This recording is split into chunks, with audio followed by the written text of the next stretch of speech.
What's up everybody? Before we get started today, we just got a couple of updates. Remember Hervé? He's the guy that helped my dad when he got shipwrecked on Aratika Atoll. Well, because of your guys' donation, you've raised 35,000 euros to help him pursue a career in beekeeping. So he's already in Tahiti now. He sent a nice little video that he wanted to share with you guys. Hi everyone, thanks a lot for your donation. A lot of money, yeah. That will change our life, but not who we are. Thanks a lot. I won't cry because I already cried of happiness. So I'm gonna send some videos on Colin's Facebook, like that. He's gonna show you where your money's gone. He's gonna start buying all the equipment to process the honey and all the hives, take it all out to the atoll. So well done guys, you've literally changed this man's life. The second update is these bags. Remember in Mexico, we cut up our head sill into small little squares and we signed every single one. There was about 200 of them. Well, Precision Sales have made this bag, and it's a collaboration between us and them, and every single bag has our signatures on it with a piece of our head sill. We're going to be running a competition of sorts on Instagram, and you guys can write in about why you think you deserve to win the profits for this bag, and we're talking about over $30,000. So if you guys have a charitable cause that you feel is worthy of that money, we're going to be running that on Instagram, so keep an eye on that. So if you want to buy one of these bags, I'll leave the link in the description below. Let's roll the intro. So I'm Colin, and this is the crew of Parlay Revival. From hurricane damaged to broken bulkheads and getting struck by lightning not once but twice, to being the strongest and fastest Lagoon 450 on the planet. We are now sailing 5,000 miles from Mexico to New Zealand, my home, before continuing our circumnavigation. So subscribe to follow our journey around this beautiful planet. 20 years from now, you'll be more disappointed by the things you didn't do than by the things you did. So what are you waiting for?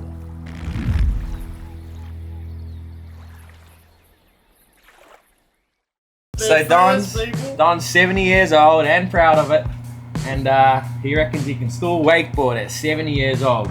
These naysayers reckon he can't do it, so you can't wait to prove him wrong, huh? That's right.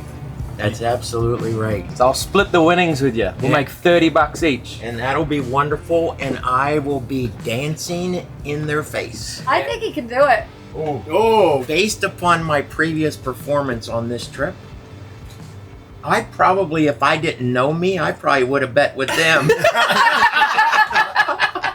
So Don is 70 years old, and I can only hope that I have even half the energy that he has when I'm his age. Come on, man.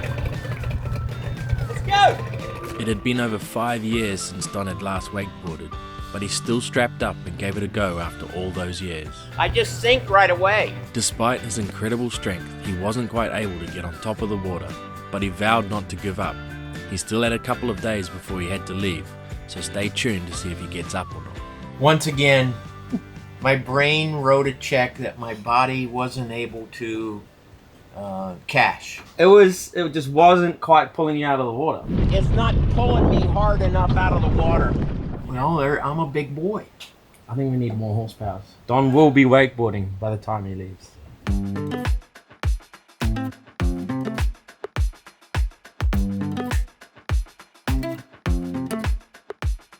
Okay, we're gonna head back to the main anchorage. But on the way down here, we saw this cliff with these sweet looking caves inside it. So we're gonna go take Parlay down there and have a little look. So we crept up to the cave with Parlay, and as usual, I pushed it to the limits and almost had the bow in the cave, which got a little sketchy with the current sweeping past.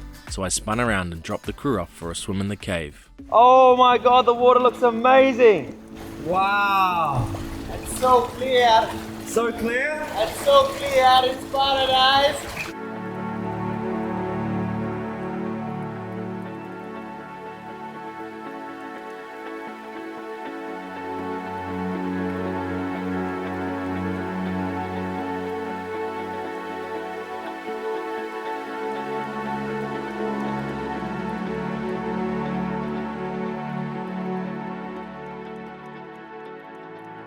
So we've left the mooring field and we've sailed for a couple of hours and we've ended up in absolute paradise. On the way here, some whales popped up right next to us. It would have been the perfect opportunity to swim with them, but unfortunately in Tonga, it's I'm not sure that it's illegal, but it's extremely frowned upon. You have to go with a whale swimming company, and they make sure it's done properly and safely. So such a bummer, but we sat there and we watched these beautiful creatures for a little while. We've also got Enrico joining us for the next week or so. Enrico's from Italy. He works on super yachts. We met them in Tahiti. Excited to have you, bro. Thank you. It's a pleasure to be on board Parlay for my first time. I've been following you for a long time, and now we're ready to send it here in Tonga. Yeah, baby. Amazing place. How good is this place? Look at this beach. That's pristine. Unbelievable. That's insane. Yeah. So we enjoyed the rest of the day at the anchorage, but the next morning we had some serious business to take care of. It is Regatta Day, race day. There's about 50 boats that have signed up for this entire festival thing. It's been amazing so far, but not all of them want to race their boats. This is their homes, and a lot of them don't want to put their homes through that kind of stress. But I do. We don't really know much about this. They've just told us it's 22 miles and down to some island down there. It's meant to be a fun race. There's no handicaps or anything like that. You know the drill. Two boats going in the same direction, it's a race. Ready. I reckon it's a friendly race, but I don't think it's going to be. We're good we're seeing you now, because we won't see you again until you get here and we're already 3 beers in. There's our starting line. We're here. We go out, round the little island, and back. No, we don't need to know them. But apparently when you come back, someone's got to jump off the boat and swim to the bar as well. So. Okay, guys, you ready? Yeah. Set. Go! Everyone's off to a mad dash from the captain's meeting. They're all getting in their dinghies and zooming over to their boats so they can be the first one at the start line. Fun race, my ass. This seems very competitive. Well, the race has started. It was a rolling start, basically. This is a fun race, and this guy is really serious about it. They had it down to a science. It looked like a pit stop in NASCAR racing. He was barely on the boat and they were already moving. We had volunteered to take 2 of the guys from the Ministry of Tourism out with us, but we were off to a slow start getting off the mooring and raising our mainsail. We were allowed to motor up until the green marker, then it was sails only. Engines up! Ready? Ready? Every day I trick the devil to cross the line. Just how I want it. Facing the colossus of fear. We just got overtaken, so we're going to bring out the big dog. We were sailing pretty much dead downwind, so we busted out the spinnaker, which is the largest sail that we have. 6.7 knots. So the first place monohull and the first place multi-hull get their names on the trophy.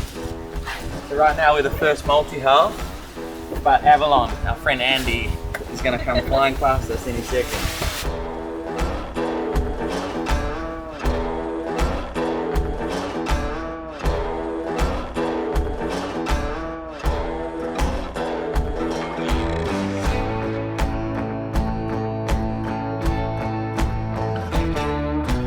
Okay, so we're coming up to the bottom marker, which is an island here, and we got another catamaran. We're all going for this corner here. We all came flying down to the island, and we doused our spinnaker to prepare for the upwind leg of the race. We had managed to catch up with our friends on Blue Beryl, who you may remember from last episode, who had lost their mast coming out of Galapagos and had to sail 2,200 miles to French Polynesia, using a spinnaker pole that they had jury-rigged as a mast. Click back an episode if you missed that one. I can't quite get ahead of him. I'm trying my best. The problem is this is like a nice sort of almost beam on leg, but then once we come around this headland, it's just tack, tack, tack, tack all the way home. So he's going to have the really good advantage there. So I'm trying to get ahead of it now. But I want everybody to do this all in unison. We'll get us going. But there are no friends on the racecourse, and we tacked our way up the bay, trying to make the most out of every tack, pushing Parlay to its limits. When racing, if you're getting a lift on one of your tacks, you try and hold it for as long as you can, which sometimes means getting right up into the shallows. Our tactics ended up paying off, and we managed to outsail our friends on Blue Barrel. So we started to discuss the final maneuvers we would do at the dock to reach the finish line at the bar. We're gonna jump in the water. We're gonna dive in. Yeah, swim. Race all the way. And then write Parlay on the whiteboard. And win. 3, 2, 1.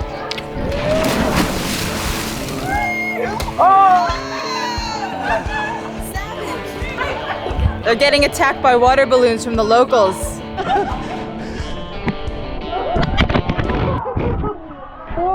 He just wiped out.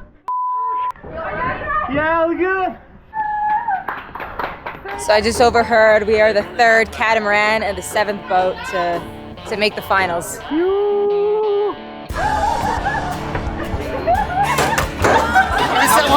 Give us that one back. So slippery.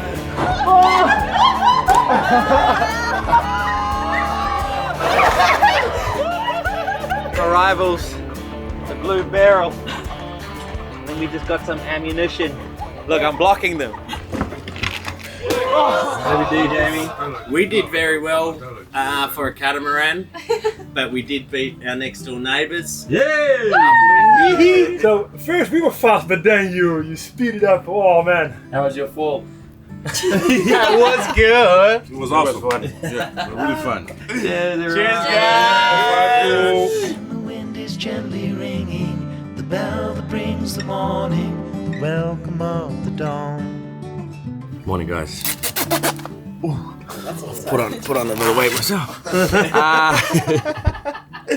It's Don's last day, and we're gonna have one more attempt at getting him wakeboarding. All we need, Don, is 5 seconds. We've made a bet. He's gonna have to get his wallet out. I absolutely am confident we will accomplish our mission. I like that. Good attitude. This wasn't just about Don getting up on a wakeboard. This was about not giving up and showing that all that really matters is that you tried. When you refuse to surrender, you open doors to possibilities and growth. He had already failed once, but that did not stop him from giving it everything he had one more time. So close, so close. We tried over and over again, and just when I thought that he had absolutely no arm strength left in him, he said, one more time. Our little 25 horsepower struggled to get him out of the water. And even though he wasn't able to get up, at least he would be able to leave Parlay holding his head high, knowing that he had put every ounce of his soul into that effort. And it was one of the most admirable things I'd witnessed in a very, very long time. Being on Parlay has been truly a life-changing experience. At 70, I don't have that many more years of being able to get around. I got to do things and check off my bucket list of things I didn't even know were on my bucket list. And so, as I leave here today, I will remember forever the experiences I've had with these guys. It has been remarkable. All you have to do is go for it. That's the important thing to remember. It doesn't matter how old you are physically, it only matters how old you are mentally. And I have not finished checking off things on my bucket list. So for all of you out there that think about, I'd love to do that, well, start making changes so that you can do it. And I look forward to seeing many of you at Parlay meetups in the future, because I'm now part of the family and I plan on staying that way. It makes it less hard when we know you can come back. Yeah, I mean, and I'm telling you, I'm gonna be in Fiji. Don has sailed 1,500 nautical miles across the Pacific with us from Tahiti all the way to Tonga. He is our oldest crew member today, But while age marks the passage of time, it does not dictate one's capacity for growth, learning, or accomplishment.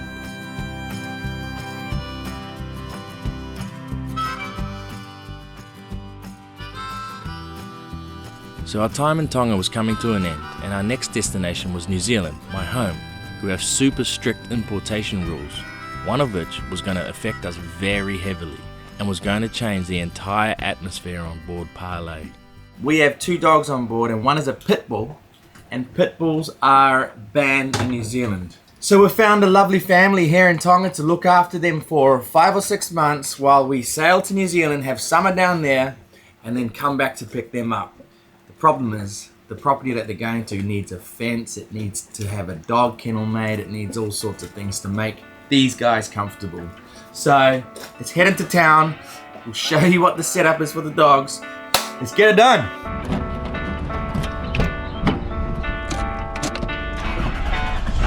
Yeah, first pop. Alright, first stop is dog food. It's been really hard to find dog food.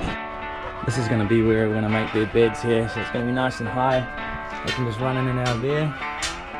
There's a door here that I have to block off, so they can't just run through there.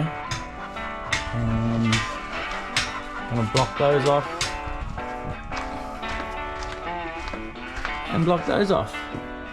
And then they're completely enclosed in this big backyard area, and the family can just come in and out of the main gate without worrying about the dogs running away. You may be wondering how I'm okay with leaving the dogs in Tonga for so long. Well, if you bring a pitbull into New Zealand and they see that the dog is more than 50% pitbull, customs have the right to euthanize your dog. So for me, paying someone to not only care for my dogs, but also leaving both dogs together in Tonga so that they have each other is a far better option than the one I just described. Look at Fly, he's already down here chilling. Loves it. This is your new home, your new playground. You. Okay, that's the dog setup done. And now we're going to take them back to the boat until we actually leave, because we will miss them too much. So even though I knew I was making the best decision for the dogs, it was still so freaking heartbreaking to have to be without them for the summer. Our dogs are family, so I'll do anything to keep them safe and do what's best for them long term. Anyway, thanks for watching, guys, and join us next week for what could be our most exciting series yet, finally sailing 1,000 miles south to my home in New Zealand.